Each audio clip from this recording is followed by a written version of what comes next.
Historia del crimen en 7 días radio.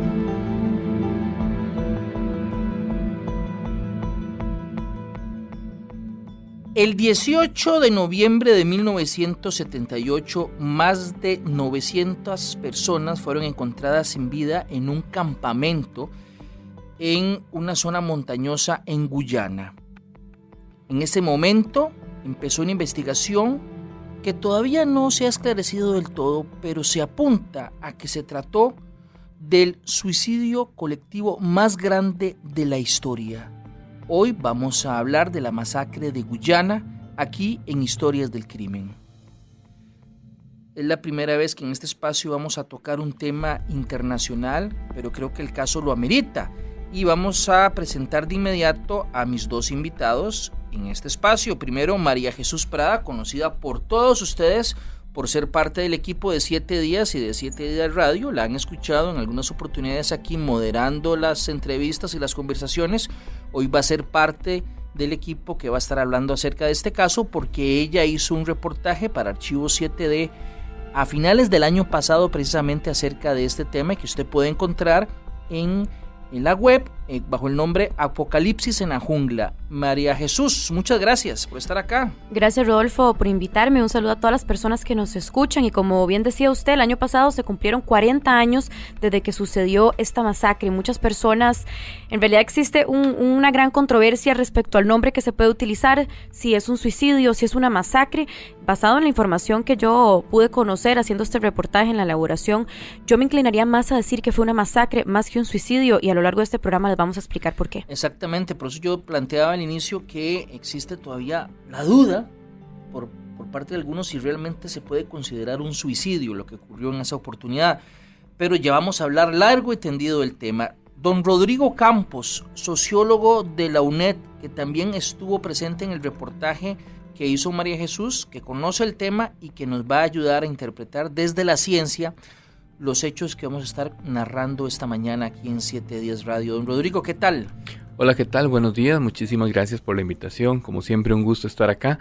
Y pues sí, vamos a entrar a discutir estos temas a fondo y tratar de ver cuáles son aquellas cosas que siguen presentes en nuestra sociedad y a las cuales siempre hay que prestarle muchísima atención. María Jesús, ¿cuándo fue eso?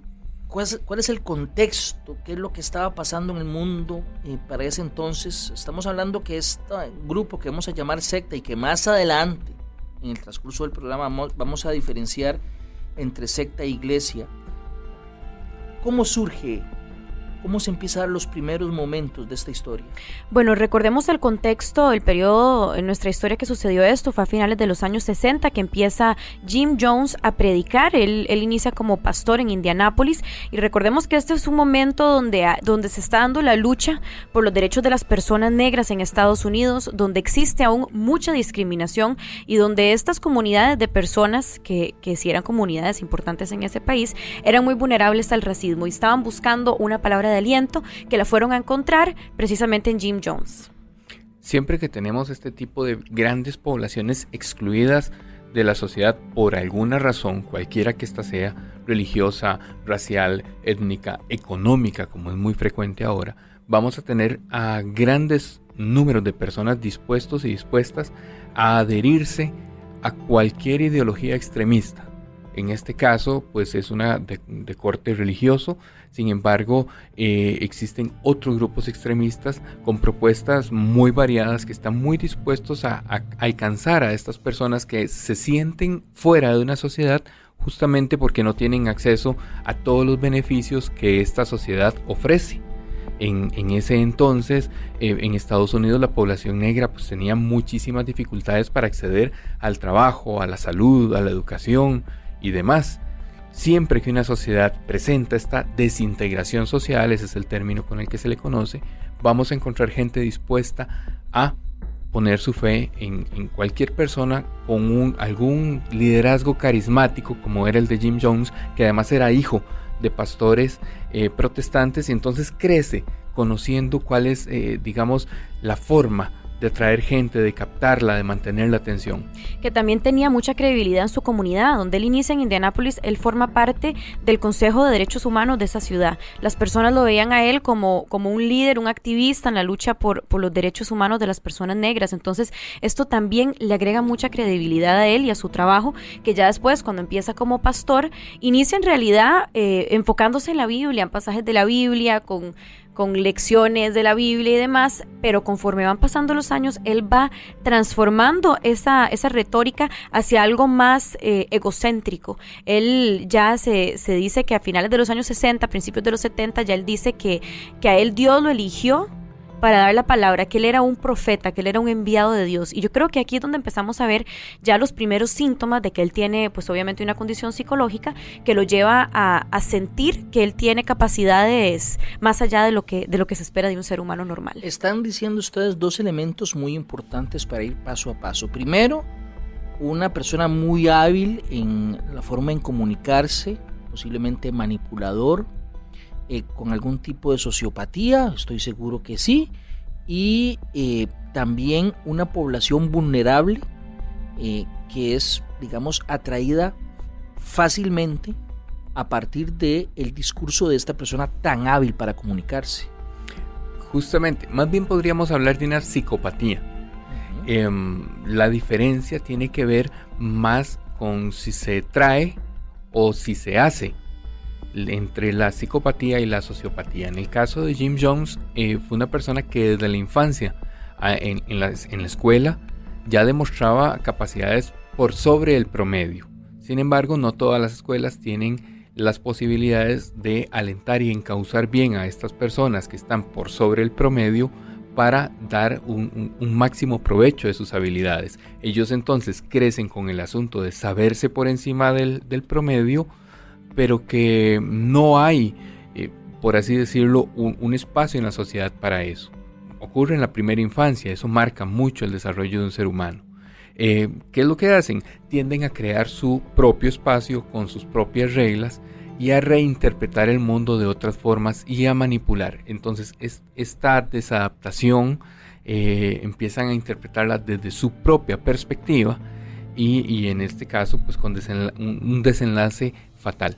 Y también señalar que él en su infancia, precisamente que estaba don Rodrigo hablando de la infancia de él tenía un papá alcohólico que lo agredía. Entonces también estamos hablando de traumas que él venía cargando desde su niñez, y también ya más adelante en su vida habían muchísimos reportes, a él ya lo denunciaron en varias ocasiones por agredir a niños dentro de su iglesia también, y de hecho esa es una de las razones por las cuales ya más adelante se van de los Estados Unidos. Varios reportes. Es correcto. De hecho, periódicos en California, que fue donde él trasladó la iglesia después, empezaron a hacer reportes de que él los agredía, que los golpeaba. Había un caso de una niña que los papás se lo cuentan a un medio de comunicación y lo publican, que a manera de castigarla porque no había hecho algo que le habían indicado hacer, él le pegó como 77 nalgadas enfrente de toda la congregación. Dicen que la chiquita pegaba alaridos, que le salía sangre y todo, que fueron golpes fuertes, y que en ese momento dentro de la iglesia, por el respeto que existía alrededor de él, las personas lo veían más bien como que él estaba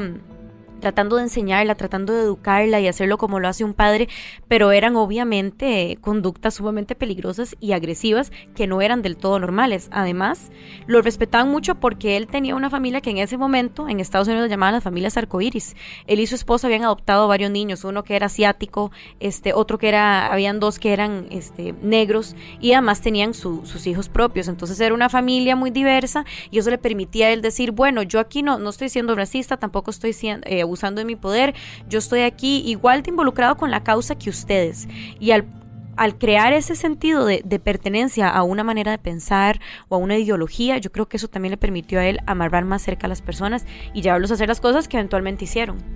Además, cada vez que el Estado interviene o el gobierno del Estado interviene, él lo que hace es una reinterpretación de lo que está ocurriendo y empieza a reinterpretar esa intervención estatal se dan cuenta a través de denuncias y medios, como un ataque, una agresión a su congregación, porque como ellos están siguiendo un mandato divino, cumpliendo una misión dada por Dios.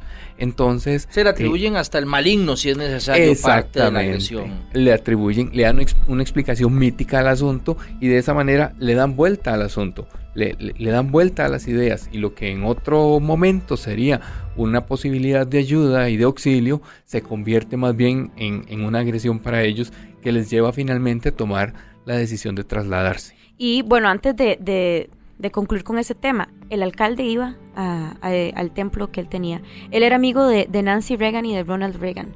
Era amigo del vicepresidente de esa administración. Tenía conexiones. Por supuesto, era amigo del sheriff. Entonces, obviamente, este tipo de situaciones cuando se daban, las autoridades eran muy amigas, iban a la iglesia, iban a cenar a la casa de él y dicen, no, por supuesto, él jamás haría algo así, pero fue gracias a esta publicación que se dio cuando ellos ya se habían trasladado a California que él decide finalmente irse, por varias razones, no solo lo del racismo, pero recordemos también el contexto, y tal vez de esto Rodrigo pueda ampliar más, y es el contexto que se está dando en ese momento donde Estados Unidos se hablaba sobre los riesgos nucleares, sobre las bombas nucleares, empiezan a darse estas conversaciones en el mundo, y esto es algo que al final lo ayuda mucho a él a poder jalar todo ese montón de personas hasta otro país por completo. ¿Cómo es eso exactamente? ¿Los moviliza a Guyana? ¿Es así? Sí, bueno, primero los moviliza de Indianápolis a California, porque supuestamente se ha hecho un estudio que en California habían menos riesgos de ser atacados por una bomba nuclear. Después él busca en Brasil, porque también saca otro estudio y dicen que en Belo Horizonte, en Brasil, es el lugar más seguro en caso de que Estados Unidos en algún momento le tiren una bomba nuclear. Sin embargo, en ese momento él estaba buscando un país donde no hubiera tantos límites de idioma. Entonces él quería un país donde se hablara inglés. Él, para él idóneamente hubiera ido a Cuba, pero no por español, por el idioma de español hubiera sido una barbera. Y él quería también, principalmente, ir a un país donde hubiera una población mayoritariamente negra, ya que la mayoría de su congregación, el 99%, eran negros. Entonces él quería un lugar donde estas personas también se pudieran sentir parte de la comunidad. Y llevarlo posiblemente, don Rodrigo, a un lugar donde él tuviera un control mayor sobre esta gente, sin necesidad de que la presencia estatal estuviera interviniendo. Justamente Guyana era en ese momento, como lo es muchas zonas de América Latina, incluso muchísimos lugares en Costa Rica, en donde la mano del Estado todavía no alcanza a las poblaciones de ahí. Acá tenemos comunidades enteras en donde las personas son las que por sus propios medios se las agencian para sobrevivir y proveerse de todo lo que necesitan. Bueno, estas condiciones se presentaban en Guyana en ese momento. Entonces él tenía la posibilidad de estar relativamente cerca del centro de población para poder acceder a recursos, importar cosas, comida, combustible, demás, el aeropuerto. Y además tener su propio feudo, su propio espacio en donde él era prácticamente amo y señor, y nadie iba a llegar con un débil aparato estatal a intervenir o a ver de qué se trataba. Ahora, no se llevó a todas las personas en un solo vuelo, no llenaron 2 vuelos charter y se fueron directo a Guyana, sino que lograron dispersarlo en grupos, salir a través de varios aeropuertos de Norteamérica, siguiendo varias rutas, y muchas de las personas que presentaron resistencia a querer volar, se decía, y hay varios estudios y reportajes que lo consignaron, se decía que era su primer vuelo, era su primera, que les daba miedo, por eso iban medicados con algún sedante, por eso iban medios adormecidos, y de esa manera se lograba acceder a los vuelos. Tenía una explicación para cada cosa. Para cada cosa. Además, recordemos que los vuelos, la seguridad aeroportuaria empieza a cambiar a partir de algunos asuntos terroristas a inicios de los 90 y luego a inicios de la década anterior, en donde ya se endurece muchísimo la seguridad aeroportuaria. Para ese entonces no había tanto trámite, no había tanto registro. Si alguien de propio dicho decía, no, este es mi hijo, pues no le pedían papeles ni demás, aunque su color de piel fuese diferente y demás. Entonces no había tanto control de migratorio. Era una época donde las computadoras no existían para darnos la lista de población ni para hacer un cruce de bases de datos, ¿verdad? Entonces era muy simple abordar un avión e ir a América Latina, que además siempre ha sido un destino de puertas abiertas para la población de los Estados Unidos de Norteamérica. Vamos a ver, Guyana entonces es el escenario perfecto para que él levante, en algunas partes leía que era una especie de campamento, pero se le llamaba también templo. ¿Qué es lo que pasa ahí? Bueno, él compra una propiedad grandísima en la mitad de la jungla, como decía Rodrigo. O sea, estaba lejos de la ciudad, pero lo suficientemente lejos para ellos poder tener ahí cierta autonomía, cierta independencia. Él compra esta propiedad y desde antes se van personas de la iglesia y empiezan a construirla. Era una propiedad hecha para 300 personas. Ellos ahí, de todo lo que había, la idea era poder hacerlo, o sea, como estilo kibutz casi, ¿verdad? Que llegaban y con lo que había ahí construían, hacían huertas. La idea era que ellos que fuera sostenible, que ellos mismos pudieran sembrar y cultivar lo que se iban a comer, y empezaron a ir personas desde antes. Claro, este era un proyecto que se hablaba en Estados Unidos en ese momento, estaban así vendiendo panfletos y flyers diciendo, bueno, vean, únanse a esto, ¿verdad? Vendiendo esa idea para convencer a más personas que se vinieran, y empezaron a llevarlos en grupos. Claro, era solo para 300 personas, pero al final llegaron 1,100 personas. 1,100 personas. Entonces, desde un principio, esos fueron los primeros 6 meses que llegaron toda esa cantidad de personas. Entonces, desde un principio, era un plan que ya era la crónica de una muerte anunciada, por decirlo de alguna manera, porque era un espacio, claro, una propiedad muy grande, pero un lugar para vivir muy pequeño, donde hay un clima que es bastante caliente, donde quizás no peguen algunos cultivos y no sea suficiente para abastecer 1,100 personas que necesitan comer recién llegando ahí. ¿Cómo no? Además, la infraestructura con la que se contaba no era la más adecuada para sostener a tantísimas personas. Hay un tema de hacinamiento y tienen que extender sus jornadas laborales para más o menos sostenerse, extender sus jornadas laborales durante muchísimas horas, 12, 14, 16 horas, dicen algunos reportajes.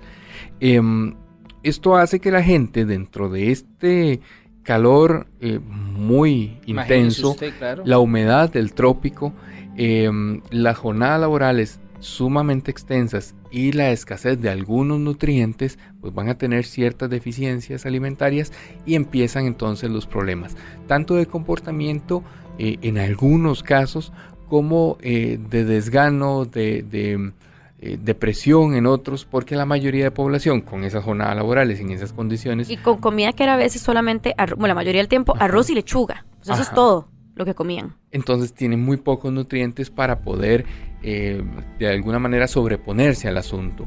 Aunque a una persona no le guste las condiciones en las que está, si está sin pasaporte, sin dinero, sin alimentación, en medio de la selva, en un país lejano, sus posibilidades de poder decir, sáquenme de aquí o quiero irme, son sumamente limitadas, terminan por resignarse. Y me imagino que si alguno decía algo, otros le decían, pues puede ser hasta un instrumento del diablo que quiere levantar una rebelión acá, o no sé. Más allá de eso, usted trae aquí un tema importantísimo, me parece que es un eje central en toda la conversación de la situación de Johnstown, y es el uso que ellos le daban a la droga. Entonces, recordemos que en Guyana hay un vacío del poder, tienen ellos una amistad con el gobierno le permite a él traerse. Dicen que enfermeras en Estados Unidos, él tenía diferentes personas que le mandaban oxitocinas y este tipo de anfetaminas que Jim Jones consumía, y eventualmente yo creo que también lo llevaron a tener esos problemas mentales que él tenía, pero además los utilizaban como sedante para las personas que vivían ahí. Entonces, por ejemplo, había una persona que tal vez no estaba dando la talla, tenían que trabajar 10 horas debajo de este sol tropical y la persona colapsaba, entonces le decían, usted no está haciendo el trabajo bien, se lo llevan a una clínica por aparte que tenían una pequeña cabina donde metían un montón de personas y le suministraban sedativos y sedantes, o a las personas que se intentaban escapar, entonces les daban, como aquí se le dice, a manzalocos, para que las personas se les quitaran las ganas de escapar. Y también eventualmente con el uso extendido de este tipo de medicamentos, las personas pierden la motivación, caen en depresión, pierden esas ganas de querer escaparse, de querer buscar salir de ahí. Entonces el uso de drogas fue muy importante. También se dice que se les daban drogas estimulantes para que estas personas pudieran trabajar tantas horas debajo del sol, porque pues obviamente durante unas semanas quizás aguanten, pero ya cuando pasan los meses el cuerpo físicamente no da. Vamos a ver, un político, me parece que un congresista estadounidense, decide ir allá con un grupo de periodistas. ¿Es así? ¿Por qué? Bueno, había pasado apenas un año de que ellos se habían pasado ahí y ya se había formado un grupo que se llamaba el Grupo de las Familias Preocupadas, digamos una traducción al español.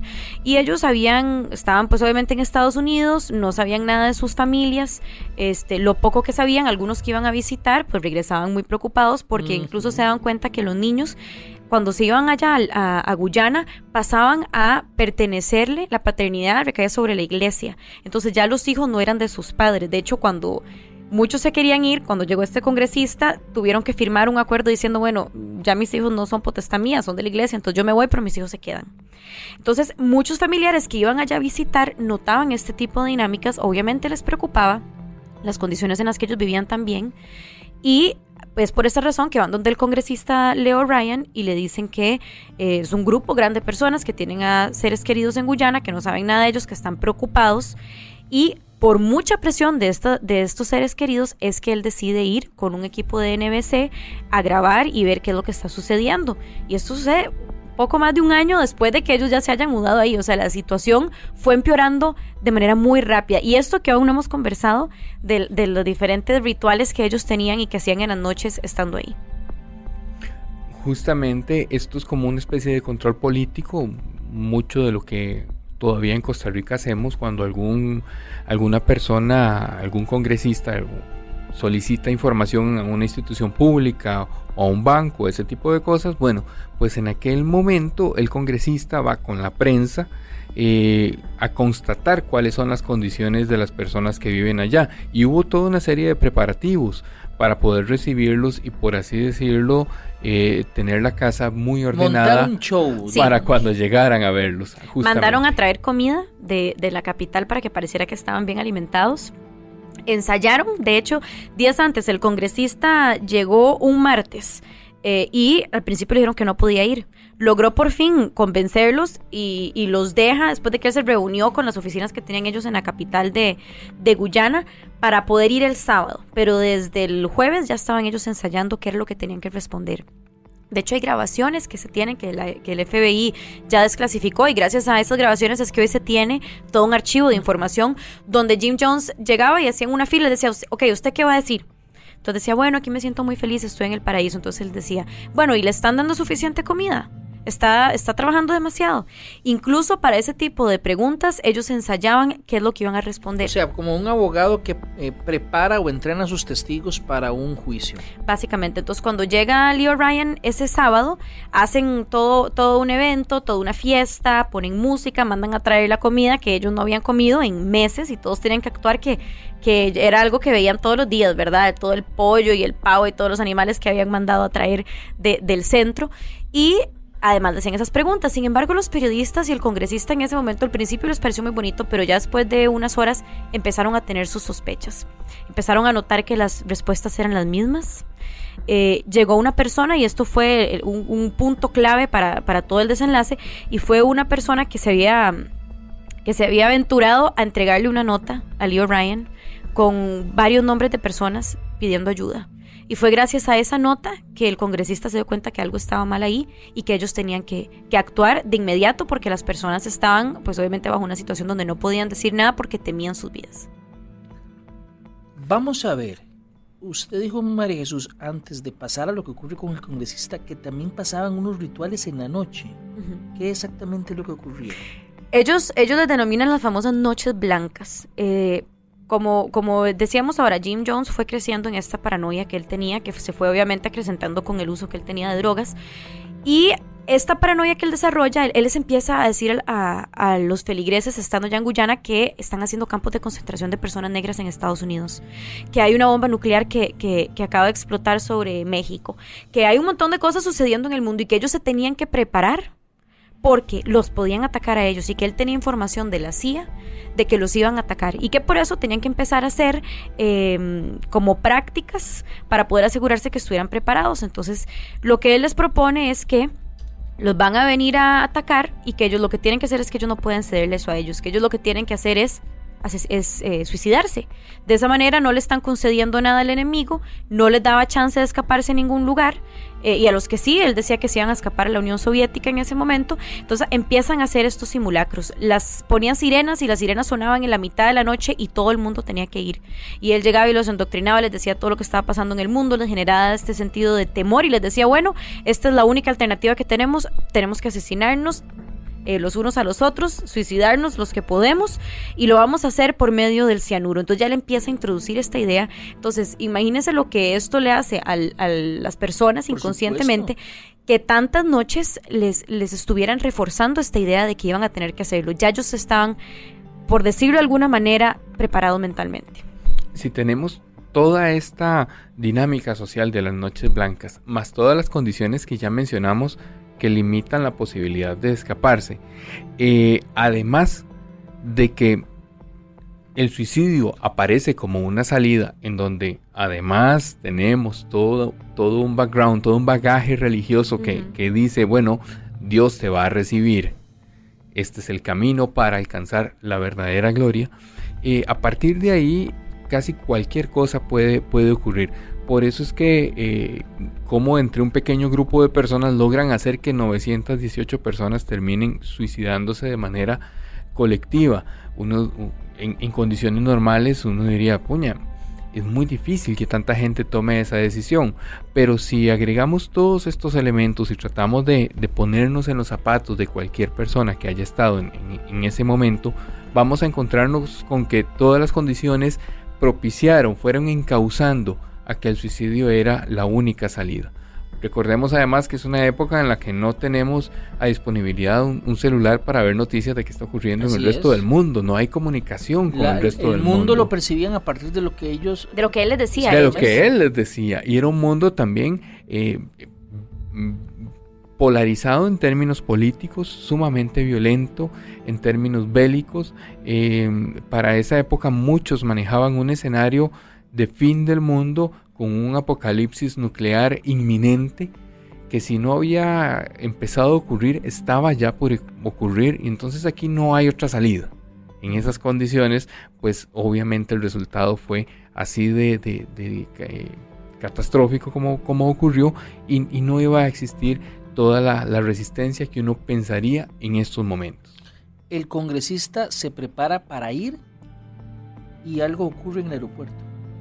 Bueno, antes de que lleguen al aeropuerto, le entregan una de las personas que está ahí una lista, y ahí es donde él busca hablar con Jim Jones y le dice, vea, yo aquí siento que hay algo extraño sucediendo, yo creo que hay personas que se quieren ir, así que si me permite, voy a decirle a todos los feligreses aquí presentes que los que se quieran ir y desertar pueden hacerlo conmigo. Él tenía un charter esperándolo en el aeropuerto.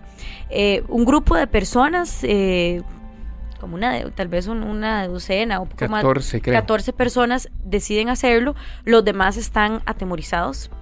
Y estas personas que deciden irse también, de hecho uno de ellos que está vivo y puede contar la historia, tuvo que dejar a su hijo, ¿verdad? Porque como la iglesia tiene la paternidad de sus hijos, algo que legalmente se tuvo que haber inventado Jim Jones, probablemente, ¿verdad? Para poder tener ejercer ese control, él tuvo que firmar un acuerdo donde dice, yo les entrego a mi hijo, está bien, y yo voy a desertar. Y deciden montarlos a todos en carros. Claro, más personas se fueron agregando, yo creo que eran más de 14, si no me equivoco, que se iban a ir y que estaban esperando que después los vinieran a recoger más carros para irse, porque en el avión solo cabían 12 o 14. Se van al aeropuerto. Y también otra de las razones por las cuales Jones tenía tanto control sobre las personas es que él tenía un grupo de personas que estaban armados, que tenían metralletas y que tenían pistolas, y que en las noches ellos hacían guardia y se daban cuenta si alguien se estaba tratando de escapar, y si alguien no quería hacer algo, ellos iban con estas armas. Entonces él ya tenía esta pequeña milicia de personas que lo cuidaban y que se aseguraban que nadie se escapara. Entonces ellos mismos fueron, y había un grupo de ellos que ya estaba desde antes en el aeropuerto. Cuando llegan al aeropuerto y se bajan, entra esta milicia dentro de un camión, todos armados, estaban montados en la parte de atrás del camión, se bajan y empiezan a dispararle a todo el mundo. De hecho, una de las tomas más impactantes que quedan de ese día es la del camarógrafo de NBC que estaba en ese momento grabando, que usted ve la cámara cuando graba que llegan en el camión, se bajan armados y empiezan a disparar, y de pronto uno ve que la cámara cae. Y empiezan a caer, y el camarógrafo murió. murieron también varias personas más, entiendo, no todos, pero sí, ya eso era, Rodrigo, me imagino clarísimo de parte de Jim Jones que si hacía eso iban a intervenir posiblemente las autoridades de Estados Unidos a partir de matar a un congresista y a atacar a un grupo de periodistas y personas que querían salir de ahí. Él sabía que hacer eso era cruzar la línea. Justamente, y se habían estado preparando para eso. En algún momento iba a ocurrir este desenlace porque, como pasa con todo este tipo de organizaciones, van a llegar a un momento en donde ya las profecías no van a ser realidad, o la fecha del fin del mundo termina por no llegar, o el momento de la ascensión del líder termina por no ocurrir, y entonces ellos van de alguna manera creando su propio futuro. Tras decirle muchas veces a las personas que estaban a punto de ser intervenidos, que eran odiados por el Estado, que les iban a llegar a romper su paraíso tropical, que la única salida iba a ser el suicidio, que había que resistir, que había que entregar su alma a Dios, que había que hacer lo que el líder decía, pues tras hacerlo muchas veces, esta fue la oportunidad que él vio para el desenlace, que de alguna manera ya tenía previsto desde antes. Lastimosamente era muy difícil en esas condiciones donde prácticamente es una toma masiva de rehenes, así es como hoy lo entenderíamos. Es muy difícil salir con un buen término por el lugar donde están, la lejanía que tienen y los medios con los que cuentan. Al cruzar esta línea, él de alguna manera empuja una ficha del dominó que hace que todo esto se venga al suelo y empiezan de una vez su ritual final para hacer la ejecución masiva que ocurrió allá en Guyana. Que de hecho fue muy rápido, ¿verdad? Y esto también habla mucho sobre la condición tan volátil de Jim Jones, que estaba cada vez peor, ¿verdad? Que esto sucede toda una semana. Lee O'Brien llega el martes, el sábado logra hacer su visita y ese mismo sábado es que sucede la tragedia. Vamos a hacer una pausa comercial. Cuando regresemos, ustedes me van a explicar, nos van a explicar a todos qué fue lo que ocurrió exactamente, con qué escenario se encuentran las autoridades cuando llegan. Vamos a escuchar un audio original que quedó registrado en esa oportunidad, que es realmente conmovedor. Les adelanto, se escucha a Jim Jones diciéndole a las mujeres, a las madres, que dejen de hacer lo que están haciendo, posiblemente ellas protegiendo a sus hijos. Es un audio impactante, lo vamos a escuchar después de la pausa comercial. Ya regresamos con más de Historias del Crimen aquí en 7 Días Radio. 7 Días Radio regresa después de la pausa, aquí en Teletica Radio 915. Generamos conversación.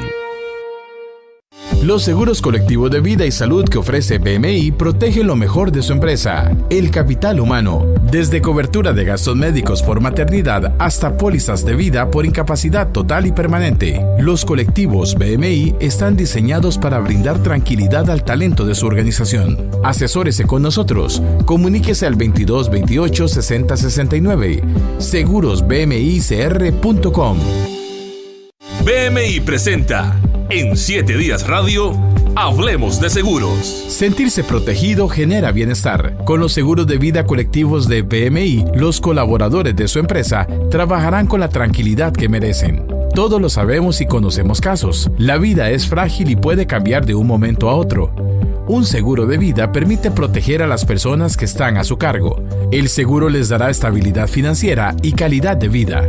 Es así como, teniendo un seguro de vida, quienes trabajan en su organización podrán recibir una indemnización por el monto asegurado, de una vez o bien en forma de renta, para que sus hijos tengan garantizados los estudios, para que su familia haga frente a la hipoteca, para seguir pagando el préstamo del carro o darle continuidad a un negocio. Asesórese con BMI y sus seguros colectivos. BMI presentó en 7 Días Radio, Hablemos de Seguros.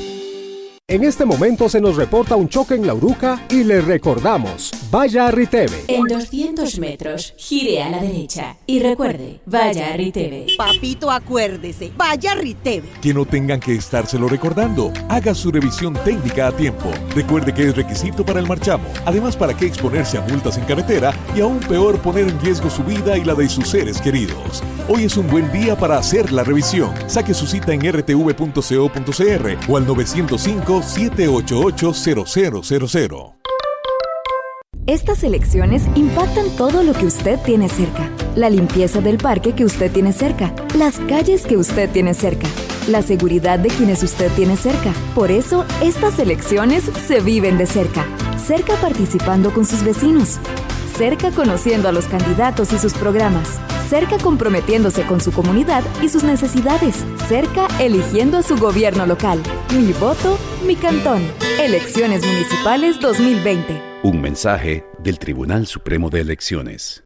Los seguros colectivos de vida y salud que ofrece BMI protegen lo mejor de su empresa, el capital humano. Desde cobertura de gastos médicos por maternidad hasta pólizas de vida por incapacidad total y permanente. Los colectivos BMI están diseñados para brindar tranquilidad al talento de su organización. Asesórese con nosotros. Comuníquese al 22 28 60 69. segurosbmicr.com. La espera no fue tan larga, ¿verdad? Regresamos con más de 7 Días Radio, aquí en Teletica Radio 915. Generamos conversación.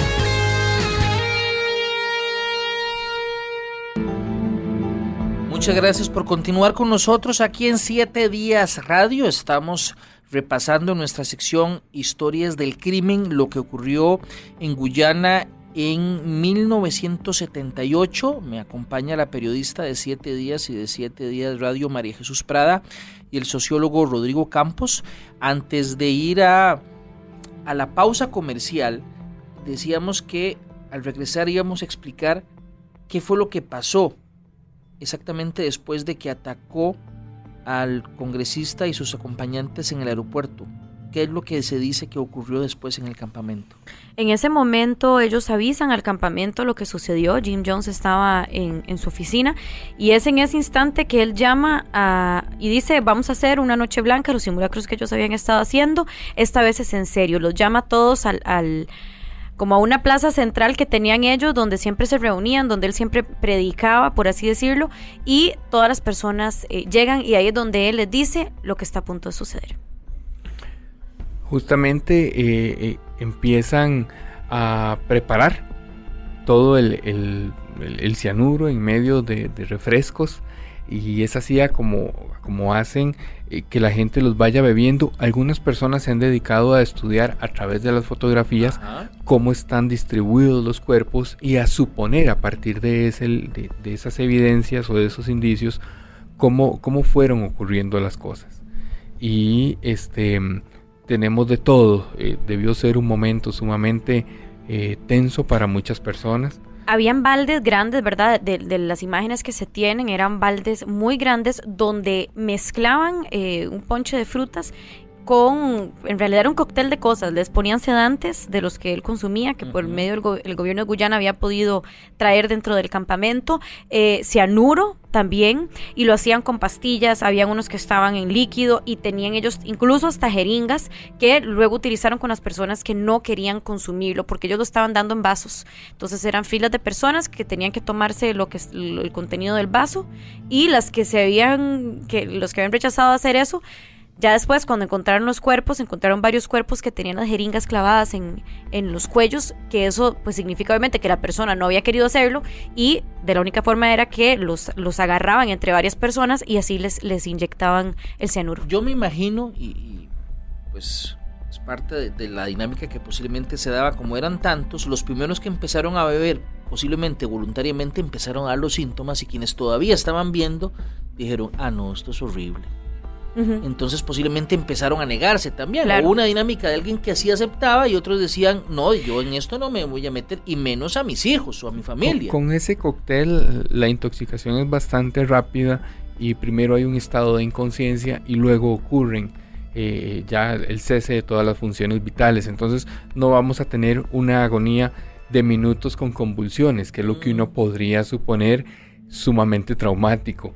Entonces, justamente esa combinación de químicos va a generar primeramente esta inconsciencia. Aunque pues obviamente cada cuerpo reacciona distinto y sí se sabe porque se tiene, lo más impresionante es que se tiene la grabación desde el principio hasta el final de que él está dándole todas estas bebidas. La grabación dura como 2 horas, que es el tiempo que ellos tomaron en ya terminar todo el plan que tenían, y durante todo este tiempo está él sentado tratando de convencerlos, y hay muchas personas que están ahí. Hay una en particular que ella está diciendo que no le parece, que por lo menos dejen que los chiquitos no, ya se oyen personas atrás gritando. Así y niños gritando. ¿Por qué? Porque sí hubo varios casos de personas que a raíz de algunos elementos químicos dentro de esta mezcla, sí se estaban defecando, estaban teniendo sudoración, calambres en el cuerpo. Entonces esto sí era visible y sí se podía escuchar en la grabación. Vamos a hacer algo, vamos a escuchar un extracto muy pequeño de ese audio original, en donde se escucha a Jim Jones diciendo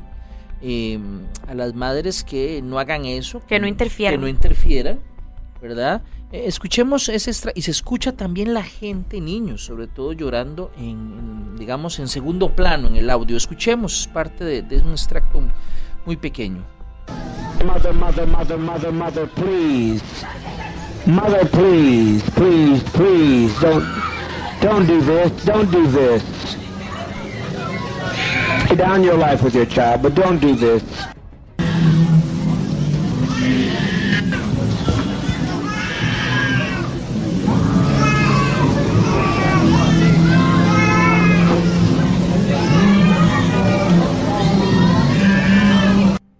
Este es el audio original, realmente desgarrador. Él dice: madres, por favor, no hagan eso. Me parece que dice: entreguen sus vidas, pongan sus vidas a ahí. la par de ellos, ¿verdad? De sus hijos, pero no hagan eso. Y se escucha a la gente gritando, y realmente desgarrador lo que se escucha.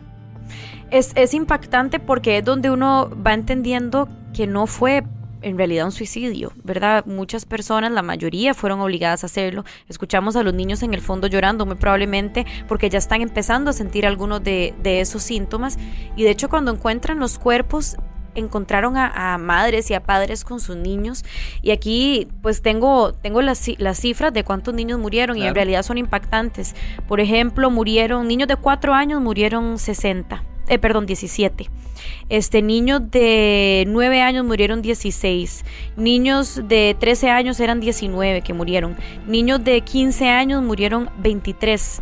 Niños de 16 años murieron 21.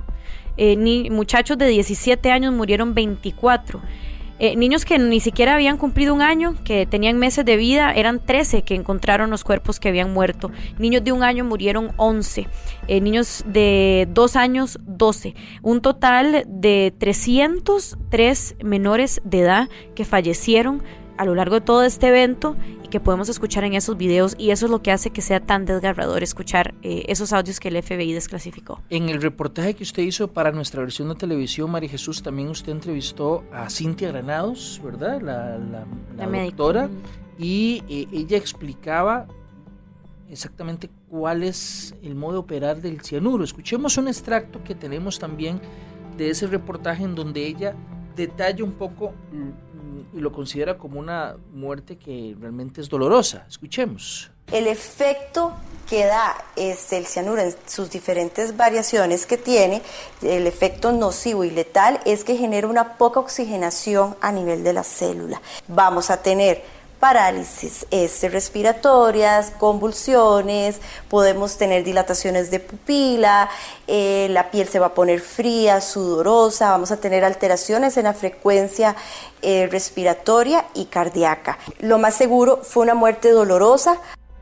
Evidentemente también, como decía usted, Rodrigo, hay una gente que estaba tan drogada que tal vez no sentía el efecto del cianuro, pero sea como sea, y yo creo que sí es pertinente lo que vos planteabas al inicio, María Jesús, y se ha planteado también en distintos reportajes posteriores. No se sabe realmente si lo mejor es llamarle suicidio, porque estrictamente pareciera que se trataba de una masacre orquestada y obligada a la gente a tomársela contra su voluntad, posiblemente la gran mayoría este veneno. No, y personas armadas, recordemos de claro. esta milicia que tenía Jim Jones, que tenían armas, que las encontraron luego en el sitio cuando ya llegaron todos los forenses a estudiar las evidencias que habían, y pues obviamente se dan cuenta que también a estas personas las estaban presionando porque habían personas armadas. Ahora, quiero escuchar lo más curioso de toda esta historia, que Jim Jones no tomó el veneno, ni siquiera se suicidó. Alguien lo mató a él. Así que él no, a pesar de que él fue la razón detrás de todo esto, él no tuvo la valentía, aunque eso no es algo que una persona valiente hace o no, pero en ese momento él no pudo hacerlo, lo tuvieron que matar. Rodrigo, yo sé que este tema es complicado y uno tiene que plantearlo, darle su justa y adecuada dimensión, pero poblaciones vulnerables había en ese entonces y hay hoy en día, y gente que tenga la capacidad de aglutinar y de convencer y dirigirse a esas poblaciones también hay hoy en día. Si bien es cierto, uno pensaría, debe ser muy difícil que un hecho similar ocurra como ocurrió hace 40 años, lo cierto es que los elementos sí están presentes, por lo menos los mismos componentes que había en ese entonces. Y no es la única vez que ha ocurrido.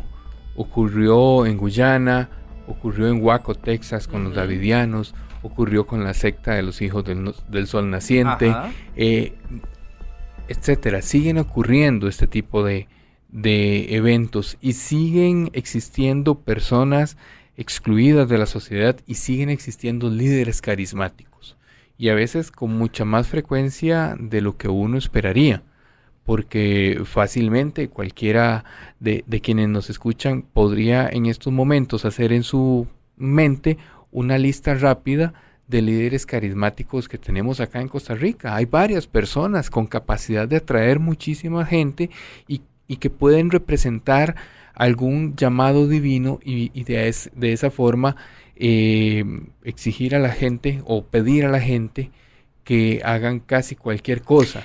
Entonces es sumamente frecuente.